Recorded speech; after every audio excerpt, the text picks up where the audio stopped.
Hello and welcome back to another video. Today we're going to be taking a first look at a new upcoming Tier 8 Premium American tank destroyer, the XM57. This tank is going to be a little bit different, but also a little bit similar to some tanks we've had released pretty recently. That fall under the American Tank Destroyer name, such as the XM, and I'll show you it here, the XM57F. They look kind of alike, as you can see. But we're going to have a look at this thing's stats and then armor, and then we'll compare it to the XM56F. So, statistically, it's got 2,075 DPM. That's pretty nice. It's not going to be the highest. It's not going to be the lowest. It's going to be pretty smack bang middle of the road for Tier 8 Tank Destroyer DPM. However, its alpha is this tank's, I guess, trick, gimmick, strong point. 630 alpha is a unique one. And it is going to be basically best in class for Tier 8 tank destroyers, apart from tanks such as the ISU 152 with its 152mm AP derp gun thing. So for a normal non-derp gun, 630 is going to be the pretty much best in class new alpha. Penetration wise, it's got 270mm standard AP. That's pretty nice. And for gold, it has 315mm APCR. That's kind of okay. It's going to be pretty okay for Tier 8 against Tier 8, but when you kind of start fighting Tier 9, Tier 10, especially heavies, it will struggle, especially as it's AP, APCR. However, if this was heat, a bit more efficient, but oh well. Gun handling, yeah, not good. 3.07 seconds aim time is really bad. You are going to be struggling you're going to be aiming for a while, and it's going to feel like you're aiming for a while. And dispersion 0.43 is really quite terrible. It's going to be up there with some of the worst dispersion and aim times for Tier 8 tank destroyers. This tank is going to feel very derpy, very inaccurate, and to even be remotely accurate, you're going to have to be aimed for a very long time. So, definitely going to be a weak point for this tank, and we'll see what actual impact it's going to have, what other mitigating factors it has to allow it to be as close to the opponents as possible, which is where you're definitely going to want to be. It's slow, however. 24 forwards, 12 in reverse. Yeah, this tank is like T95 slow. Yeah. You're not going to be getting anywhere quickly, which does mean you are kind of forced to play this tank as up close and as personal, but you are going to be like really, really slow getting there. So it is going to be pretty much mandatory to run a turbo on this tank. For example, if you run a Bond turbo, you get this up to 30, which is better. But still, if you're not running that Bond turbo, you're only going to be pulling it up to 28, and yeah, you are going to feel really slow in this tank. And if you don't run that turbo, yeah, well, good luck. You are slow as anything. However, it does have 7 degrees of gun depression, so maybe its armor will allow it to work a ridgeline, and yes, it looks like it is. Its hull armor is looking pretty weak, definitely nothing to write home about, 120mm frontally. However, that turret armor, 304, 101 at the side, yeah, we'll have a look at that effectively in a second using the armor model, but that's looking really quite good and will allow you, once you get into position, which will take you a while, to be able to be as up close as personal as you can be with your opponents to try and mitigate that really, really poor gun handling. HP wise, this tank is just smack bang average. 1300 is pretty typical for most Tier 8 tank destroyers.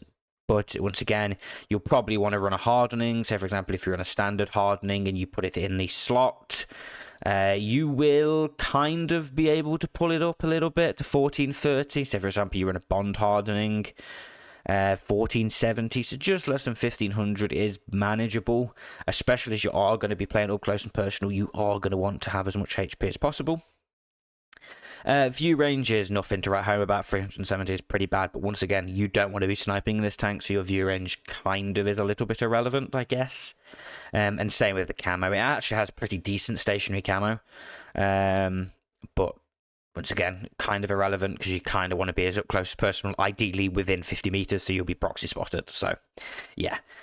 Armor. Right, let's have a look. So visually, this tank looks pretty funky. It kind of looks a little bit like the Excalibur, which is that weird reward tier 6 British TD that you get through the 279E line of missions.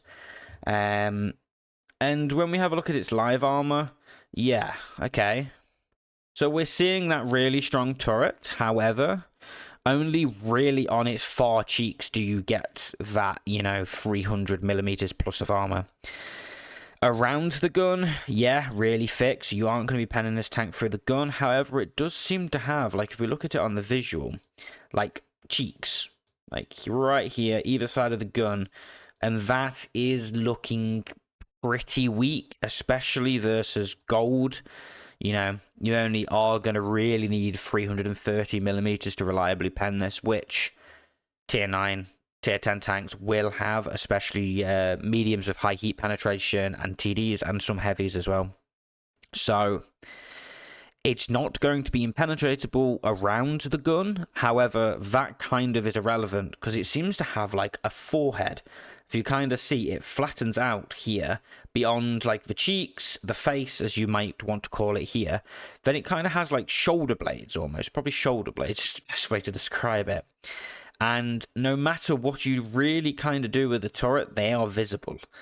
So that is going to be a weakness because, yeah, you can bounce shots here, but you have this whole kind of forehead sticking out, and that's before we even start talking about the hull, which is going to be a very easy penetration for most tier 8 tanks, and definitely for tier 7 tanks as well. Tier 6 tanks will struggle against this, but for tier 8 tanks, standard ammo, they will be penning you. It's only really 220 at its thickest, so pretty easy penetration. However, how does this tank look when we use its 7 degrees of gun depression? Okay, that's a bit better.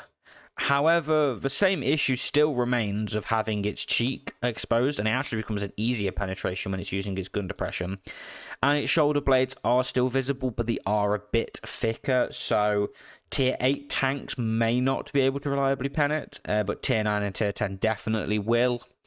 And your gun is quite low down on the turret, kind of quite close to the hull, as you can see. So unless you find a really good ridgeline, your top of your hull will likely still be visible, and it's a very easy penetration.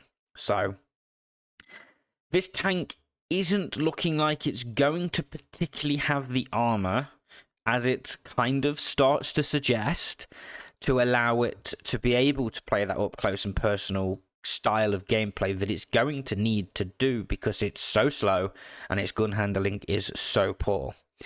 Maybe it can side scrape. Let's have a little bit of a look. Okay, let's angle it a little bit better. Kind of, but also not really, because your entire side just becomes a very easy penetration. There's a small chance you might be able to bait some shots into like your kind of rear side here, but that's not going to be happening particularly. If they shoot low, they are going to pen you and take your tracks off. They can still see your entire hull, and they just have this whole area here to aim at. So, armor-wise, yeah, this tank doesn't really have the ability to be able to brawl, as it's going to kind of have to because of its limitations statistically.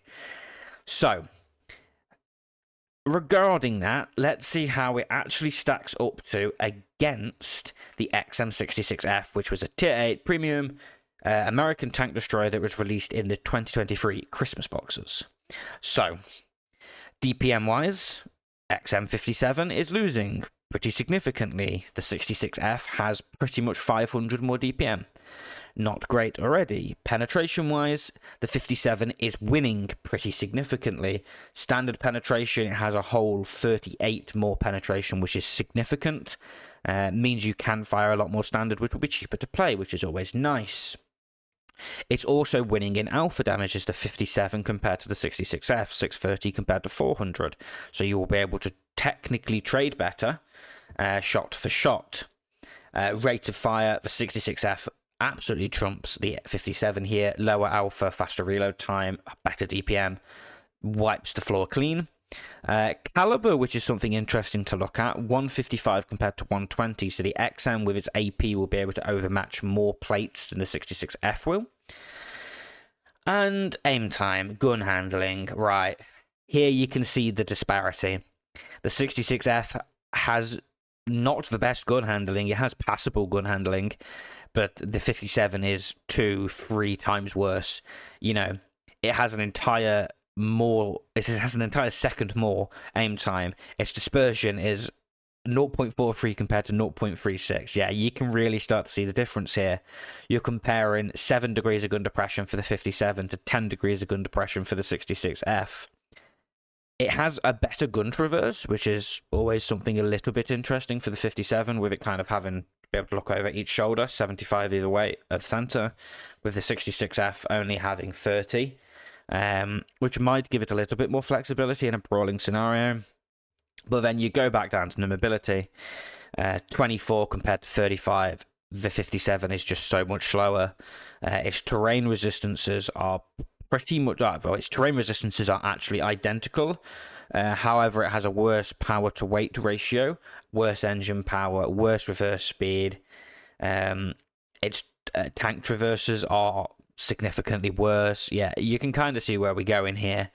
Its armor is going to be technically better on paper, but the effective armor of the 66F is, it doesn't really have those shoulders which the F57 does.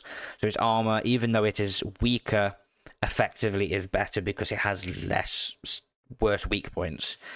So armor kind of neutral, really. And then you go down to the miscellaneous stuff. For example, the 66F is also cheaper to play. Its standard shells are significantly cheaper, which is something you like for premium tanks because you just make more credits. So, in conclusion, the XM57 at the minute, remember this is a Supertest tank, its statistics are likely to change considering this is the first iteration of its statistics we are seeing. But on paper, right now, the XM57 is looking significantly worse than what would be its competitors, for example, the XM66F. And if I was to rank the XM57 currently, I would put it on the bad end of average. This tank will struggle if it comes into the game in its current statistical state. It doesn't have the armor to be able to brawl. However, its statistics, its mobility, its gun handling, its alpha, its DPM demand it to brawl. So it's forced to brawl without the ability to be able to brawl. So it's going to be a very difficult tank to play in its current statistical state. It's likely we'll see some changes. For example, I would not be shocked if we don't see that speed increased and that gun handling slightly improved, but we will have to wait to see, and I will keep you up to date with it. But do let me know down in the comments what you're thinking about this tank. You know, do you agree with me? Does it look average? It's likely we're going to see this tank as part of some kind of a loot box event. Maybe it will be a free tank at some point, but we're not too sure yet. We'll have to wait and see. But if you did enjoy this video, don't forget to like and subscribe, and I'll see you all in the next one. Bye!